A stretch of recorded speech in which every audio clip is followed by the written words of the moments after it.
5 former US officials, including a former top military lawyer, have criticized the Pentagon for not acknowledging potential American involvement in a deadly strike on an Iranian school earlier this year. Some of those officials said it was highly unusual not to release even basic details of the strike after such a length of time.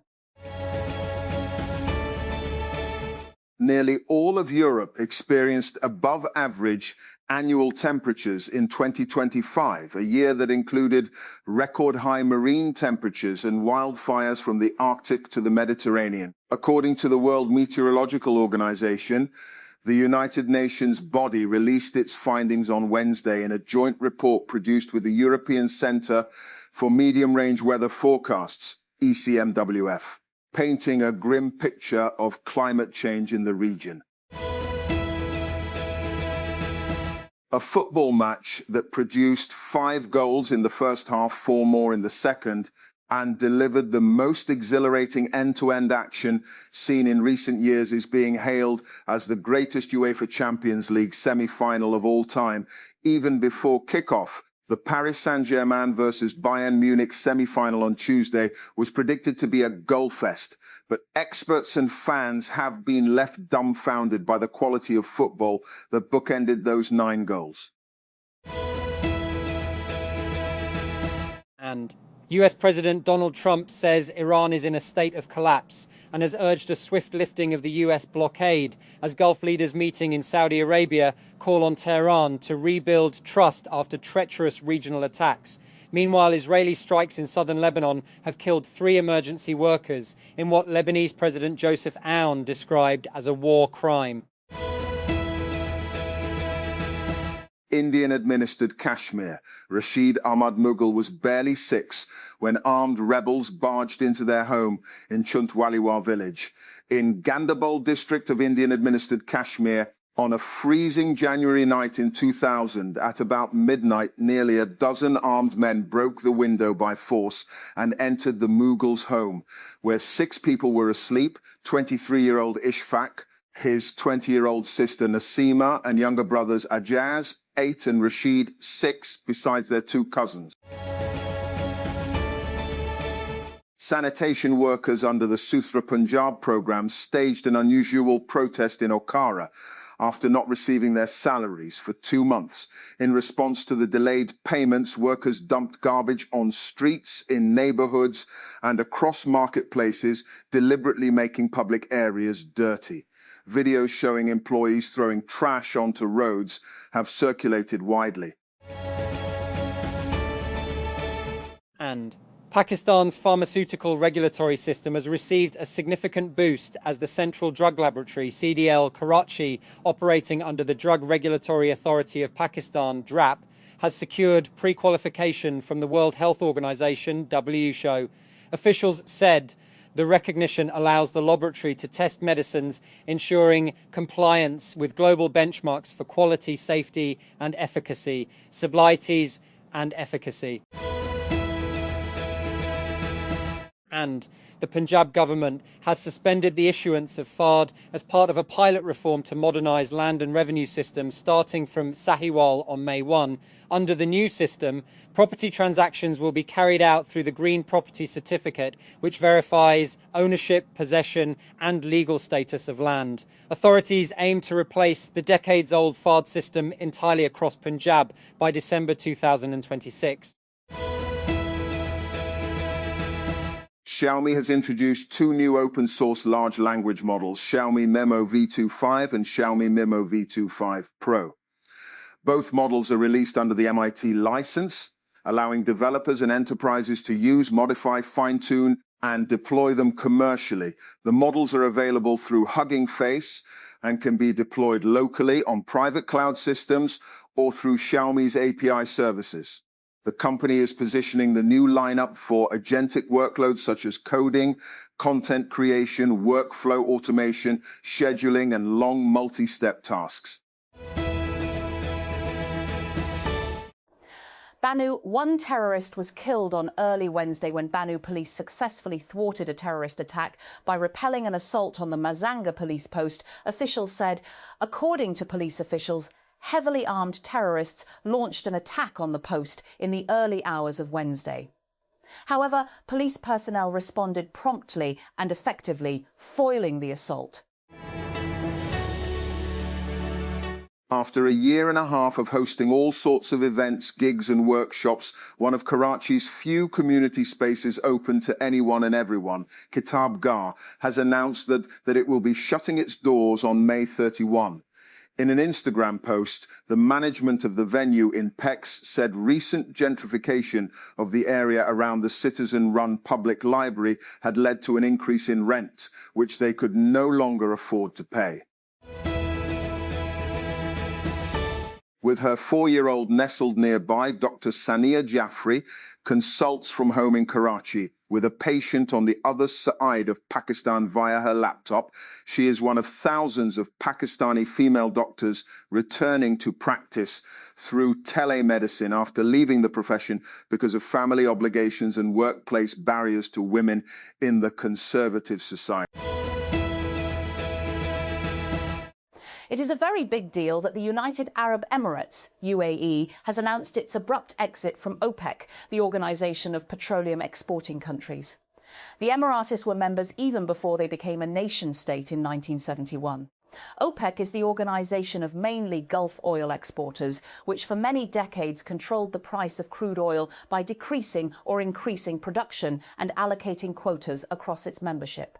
It had a vital role in 1970s oil crises, which in turn transformed global energy policy. The US will release a limited number of passports that feature a portrait of US President Donald Trump, the White House has confirmed. First reported by Fox News, the passports will be released as part of celebrations for the 250th anniversary of the US Declaration of Independence in July.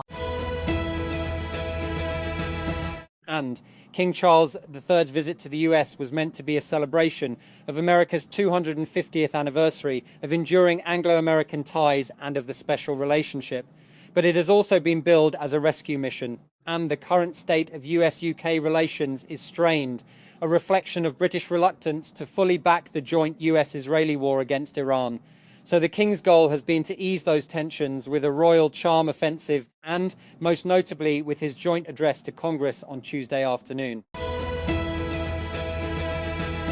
The United States Senate has blocked a resolution that would have prevented President Donald Trump from ordering military action against Cuba without congressional approval. The Republican-led Senate voted 51-47 on Tuesday, almost entirely along party lines, on a procedural measure that blocked a Democratic-led War Powers resolution as members of Trump's party argued that there are no active U.S. hostilities against Cuba and curbing the president's powers was not necessary.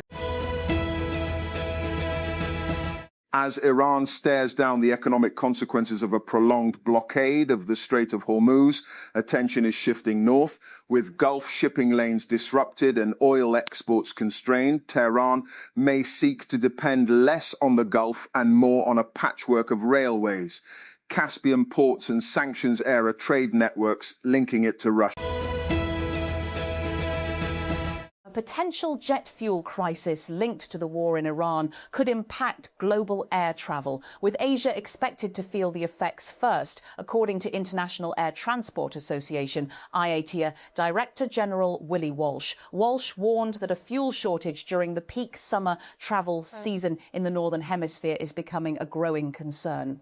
He said the crisis would likely begin in Asia before spreading to Europe and later affecting Africa and Latin America. King Charles III gave US President Donald Trump a taste of his own medicine at a White House state dinner on Tuesday, when he joked that without the British, Americans would be speaking French. As the heads of state traded jokes during their dinner toasts, Charles referenced previous comments by Trump aimed at European allies he accuses of freeloading on defense since World War II. And an image of United States President Donald Trump will soon appear in some US passports, officials said on Tuesday, shattering another norm as the president aggressively puts his personal stamp on government institutions. There are few precedents anywhere in the world, let alone in a democracy, of displaying sitting leaders' pictures in passports, and Trump would be the first sitting US president featured in Americans' travel documents. And the Republican-led United States Senate on Tuesday blocked a Democratic-led resolution that would have barred President Donald Trump from military action against Cuba without congressional approval. The Senate voted 51 to 47, almost entirely along party lines, on a procedural measure that blocked a war powers resolution, as members of Trump's party argued that there are no active US hostilities against Cuba. Bolivia, Costa Rica, Guyana, Paraguay, Trinidad and Tobago and the United States have released a joint statement in support of Panama while criticising Chinese economic retaliation after a Hong Kong-based conglomerate lost a legal dispute over the management of ports on the Panama Canal. Panama's Supreme Court in late January annulled contracts that had allowed a subsidiary of Hong Kong's CK Hutchison to administer the Balboa and Cristobal port terminals on the Panama Canal after deeming the decades-old agreements unconstitutional. And Federal Health Minister Syed Mustafa Kamal has said the government is preparing to ban 10cc syringes across the country while rejecting reports of an HIV epidemic. Speaking at a press conference in Islamabad, Kamal said the government is taking steps to ensure that any syringe used once cannot be reused. He said the decision follows evidence linking HIV infections, particularly among children in Islamabad, Township and Karachi, to the reuse of syringes. The state bank's decision to raise its key policy rate by 100 basis points to 11.5 PC signals a shift in priorities from supporting growth to protecting macroeconomic stability, preserving exchange rate confidence, and preventing inflation from becoming entrenched amid risks arising from the Gulf crisis. Coming at a time when inflationary pressures are re-emerging and external vulnerabilities intensifying, the move reflects the assessment that risks to stability now outweigh gains from monetary easing. The decision also reveals a growing recognition of the trade-off between growth and stability.